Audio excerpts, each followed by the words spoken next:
Paano po in aid of legislation kung ang tatawagan nilang resource person para humarap sa paglilitis na yon ay puro kalaban ng dating Pangulo? Alam po ninyo lahat yon. Pinagtatanong nila yung Pangulo base doon sa mga sinumpaang salaysay at affidavit nung kanyang mga inusig nung kanyang panahon sa war on drugs.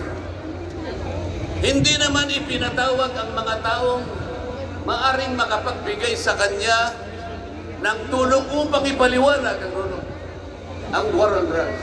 Hindi ipinatawag ang mga solicitor general sa kanyang panahon.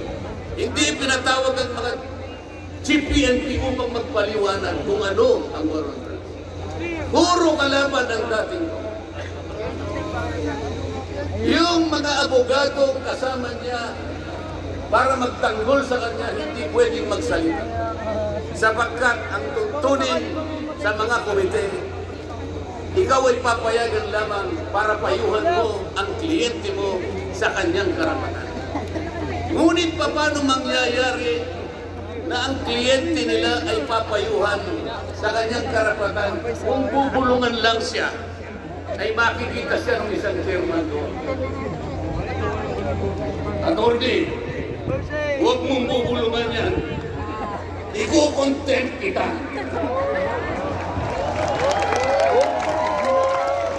Nasaan na po yung sinabi sa saligang batas na lahat ng inuusig ay meron siyang karapatan sa abogado? The right to counsel. Wala na po. The right to confront your accuser. Wala po mga accuser doon. Ang ginagamit ko ay mga sinumpang salaysay, hindi man lang in-authenticate, pinalagay na totoo lahat ang nakasaad ng mga legal. Anong gagawin ng isang tao sa harap ng ganito na walang rule of law at walang due process? Ito po ang pinag-umpisahan ng kaguluhan at pagkakahatiran. Sa kagustuhan po nila na mausig ang dating Pangulo, ayaw po nilang pumunta sa korte, ayaw nilang pumunta sa piskal. Ano po ba ang sinasabi ng mga desisyon ng Korte Suprema?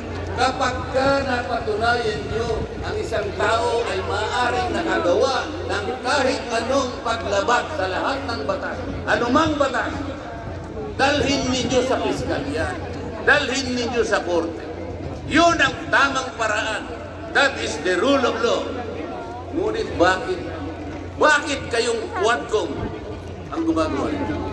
Ang Quadcom ay hindi piskal. Ang Quadcom ay hindi korte. Nagkukunwa lang na korte. Yung mga chairman ng 4 na komite doon, wala ni isang abogado. Pero naalala ko yung isa doon, kamukha ni Attorney Agaton.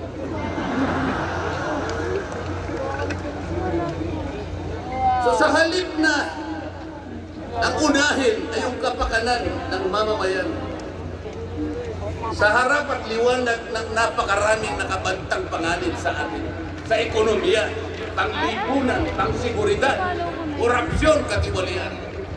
Bakit ang inuuna ay pusigin ang isang tao na hindi naman ipadadaan sa tamang proseso ng batas? Pangalawa, tinawag po nila ang pangalawang Pangulo sa dalawang pagkakataon. Una po, nung magpipresent siya ng budget. Ang pinipresent po niyang budget ay budget for 2025. Nakalain po ninyo ang gusto nilang tanungin ay yung pagkakagasta ng kanyang budget noong 2022 and 2023. Saan ka naman nakakita ng ganong klaseng direksyon?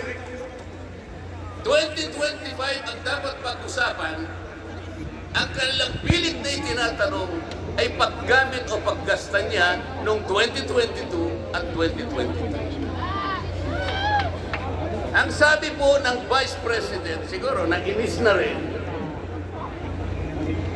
I forgo my opportunity to defend this 2025 budget and I leave it to the discretion of the House of Representatives as presented. Oh, ayaw pa nilang tanggapin. Ang ibig sabihin, ayaw ko nang idepensa sa inyo. Bahala na kayo. Kung anong gusto nyong ibigay sa akin, bahala na kayo. Ano pong ginawa nila? Hindi. Pinakailangan masagutin mo lahat ito. Walang exempted dito.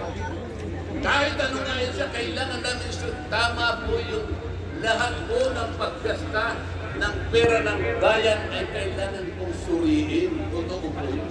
Ngunit meron pong pagkakataon at panahon sa paggawa. Hindi po sa panahon ng representa ng bayan. So ang ginawa po nila, tinawag ulit ang panahon sa isang pagdinig sa isang committee na kung tawagin ay Committee on Good Government.